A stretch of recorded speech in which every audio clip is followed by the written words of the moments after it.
ఇక రేషన్ కార్డుల ప్లేస్లో అంటే ఇప్పుడు ఇక్కడ నుంచి రేషన్ కార్డులు ఇవ్వరంట.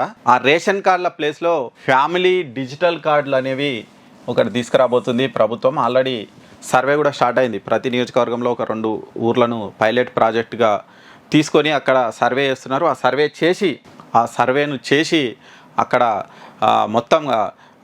మొత్తం రకరకాల సమాచారాన్ని సేకరిస్తారట. మొత్తం 30 రకాల సమాచారం ఒకే చోట ఉంచుతారట. ఆ 30 రకాల సమాచారం ఏంది అనేది ఇక్కడ చెప్పిరు. ఆల్రెడీ కార్డుల జారీ కోసం రాజస్థాన్, కర్ణాటక, మహారాష్ట్ర ఇక్కడ అన్నిట్లలో అధికారులు స్టడీ చేసిరు. ఈ నేపథ్యంలో 30 శాఖల సమాచారాన్ని ఒకటే కారులో పొందుపరుస్తారట. మరి ఏమేం చేస్తారు అనేది చూడాలి. ఇక 1 నేషన్ 1 రేషన్ కార్డు మాదిరిగా 1 స్టేట్ 1 కార్డు అంటే ఇక అందులోనే మొత్తం ఉంటాయంట. అన్ని ఫ్యామిలీకి సంబంధించి సమస్త వివరాలు ఆ డిజిటల్ కార్డులో ఉంటాయంట. ఆ కార్డు ఉంటే ఆ గవర్నమెంట్ అన్ని వివరాలను కూడా తీసుకొనికి అవకాశం ఉండేటట్టు చేస్తారట. ఇంతకుముందు మన రేషన్ కార్డు ఎవరైనా చనిపోతే కానీ తీసేయాలన్నా, ఎవరైనా కొత్తగా యాడ్ చేయాలన్నా పెద్ద ఉంటుండే. చాలా సులభంగా ఇక్కడ నుంచి ఎవరైనా చనిపోయినా, ఎవరైనా యాడ్ చేయాలన్నా కానీ చాలా ఈజీగా ఆ ప్రాసెస్ ఉంటుందట. ఇక్కడ రాజీవ్ ఆరోగ్యశ్రీ, CMRF ఇవన్నీ కూడా ఈ కార్డులోనే వస్తాయంట. గ్రామీణ ప్రాంతాల్లో రేషన్ కార్డులు పొందిన వారు పట్టణాలకు వలస వస్తున్నారు. వాళ్ళ వివరాలను మార్చుకునేందుకు కూడా ఈజీగా అవకాశం ఉంటుందట. రెంటెడ్ హౌస్లో ఉన్న వాళ్ళు బస్తీలు మారిన అడ్రస్ చేంజ్గా కూడా ఈజీగా చేసుకోవచ్చట.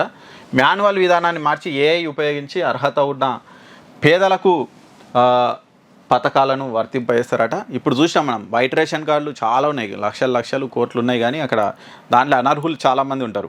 ఎందుకంటే ఇండ్లు ఉంటాయి, కార్లు ఉంటాయి, అయినా వాళ్ళకి వైట్ రేషన్ కార్డు ఉంటుంది.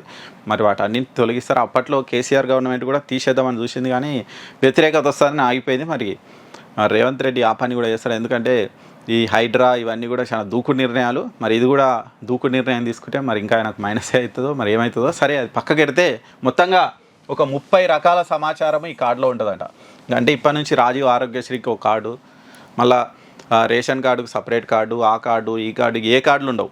దీంట్లోనే అన్ని రకాల కార్డులు. ఈ కార్డు తీసుకపోతే ఆ కార్డు నెంబర్ చెప్తే రాజీవ్ ఆరోగ్యశ్రీ ఉంటోళ్ళకు వాదిస్తుంది, ఈ రేషన్ ఉన్న వాళ్ళకు రేషన్ ఇస్తారు. అట్లా డిజిటలైజేషన్ చేసి సమస్త వివరాలు పొందుపరిచి దాని నుంచి AI ఉపయోగించి ఇక ఏం లేదు, సింపుల్ ఆధార్ కార్డు కొడితే ఇప్పుడు అన్నీ వస్తాయి. ఆయనకు పొలమేడు ఉంది, లేకపోతే ఇండ్లేడు ఉన్నాయి, ఇంకేది ఉంది అన్నీ వస్తాయి. కాబట్టి ఇక నుంచి దాన్ని చేస్తారంట. అంటే కాస్త స్ట్రిక్ట్గా ఆ పథకాలు అమలు చేయడానికి ఇవన్నీ కూడా చేసే అవకాశం అయితే మనకు కనిపిస్తుంది. మొత్తం 30 రకాల సమాచారము అందులో ఉంటుందట.